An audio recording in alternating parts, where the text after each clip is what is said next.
Delhi liquor scam విషయంలో BRS MLC Kalvakuntla కవితకు చిక్కులు తప్పేలా కనిపించడం లేదు. ఈ స్కామ్కు సంబంధించి విచారణకు హాజరు కావాలని ఎన్ఫోర్స్మెంట్ డైరెక్టరేట్ నోటీసులు జారీ చేసింది. అయితే గులాబీ బాస్ తనయ కవిత ఈడీ నోటీసులను సవాల్ చేస్తూ దేశ అత్యున్నత న్యాయస్థానంలో పిటిషన్ దాఖలు చేశారు.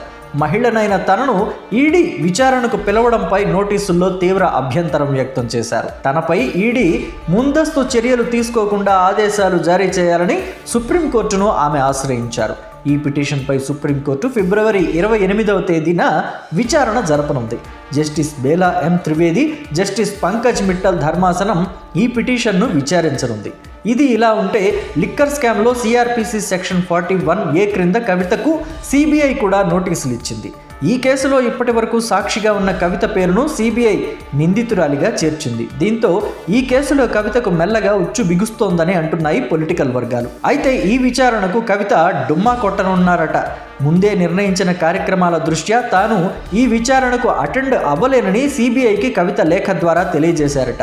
గతంలో తనకు సెక్షన్ 160 కింద నోటీసులు ఇచ్చారని, కానీ ఇప్పుడు చూస్తే సెక్షన్ 41A క్రింద నోటీసు ఇవ్వడం అందుకు పూర్తి విరుద్ధమని లేఖలో ఆమె పేర్కొన్నారు. ఇది మన ప్రజాస్వామిక రాజ్యాంగ హక్కులకు భంగం కలిగించేలా ఉందని అంటున్నారు.